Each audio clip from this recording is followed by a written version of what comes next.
Hey guys, so by the title of this video, you probably are really curious about what in the world is a demand generation campaign, but also how can it be useful for your business? Well, don't worry guys, in this video, I'm gonna walk you through a couple of frameworks that you can actually use in your business today, as well as some best practices and some tips about channels that you might wanna use for your online marketing campaign when you are building out your demand generation campaigns. So if you're curious about all of this stuff and more, then be sure to keep on watching. Okay, so at the highest level, a demand generation campaign is essentially the process in which you get a prospect, which can be in any kind of audience that you want, who don't know about you, to actually move them down the funnel for them to be interested in you, aware about you, and then to ultimately have them do an action. So it can be like an email subscription, or if you wanted them to buy a product. So normally this whole thing, I always like to break it down into three main parts. And the first part,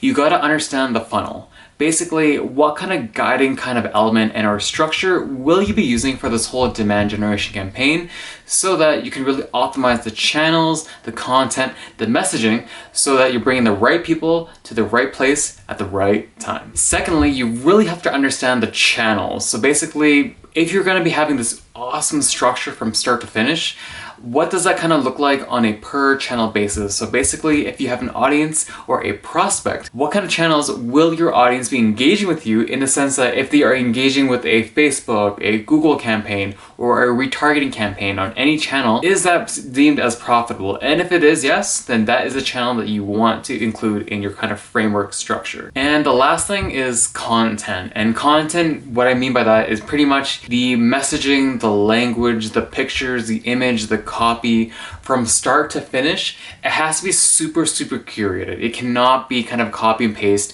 It needs to follow a funnel based process, in saying that when you're building out content at the awareness stage, it can't be the same thing as what you develop in the consideration or interest and decision stage.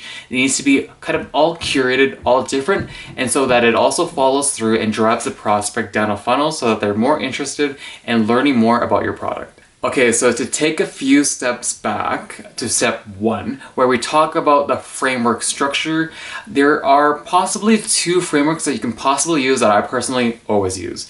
And the first one is the 3 R's. You got reach, reaction, and resonance. But you also have ACID, which is one that I always preach in my videos. But basically, it's from awareness, consideration, interest to final decision. And for the purpose of this video, I'm gonna probably go with the ACID framework just to start, only because I always use it in my videos. So you figured out your funnel, you figured out your process and what it looks like. And for us, we're gonna start with a awareness, consideration, interest, and decision stage process. And so perfect, we have the perfect formula, but next step is figuring out which channels are gonna be for each step of the prospect for this kind of funnel that we built out. Basically, at this stage, people don't know who you are, and your best bet is to use kind of different channels to really reach people at a certain point in their life. So at the highest level, all these channels can be very different. For example, your awareness stage, it can be video views or organic social media post. Your interest and consideration stages can be kind of like remarketed, retargeting, display ads, or even YouTube remarketed ads as well. And at the very last stage, where decision, maybe you drove people all the way to the website and they're at the website, you have them in a good spot, but you haven't captured them to the very end of the stage, which is really important and kind of like the bread and butter for a lot of companies, because once people get to a website, that is half the job done. You have so much data at hand. And so a lot of people might do like email pop-ups, or even just having more strategic ways of presenting their information on their website, which is something that you might want to also consider as well. Okay, so the very last thing is the content. You know, what is your content gonna look like from all 4 parts of these stages? And I know it's very confusing, because there's so many stages, so many channels, and now you're telling me to make content for each of these channels.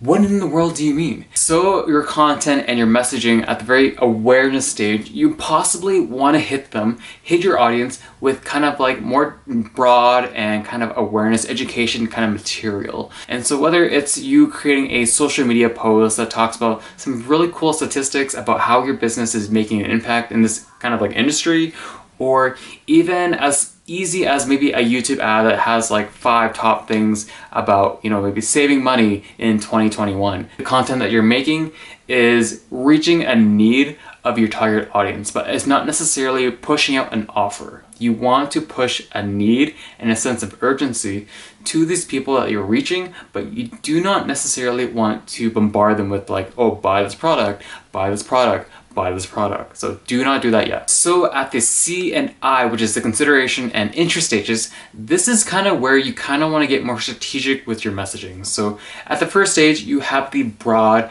messaging, you have the more kind of like need, urgency messaging. And at this point, with the consideration and interest ads that you can possibly created, these people know about your business, they went to your website maybe once, they heard about it or saw about it on social media, so they have a interest and actual touch point with your business, which is really great and kind of like the purpose of having awareness to begin with.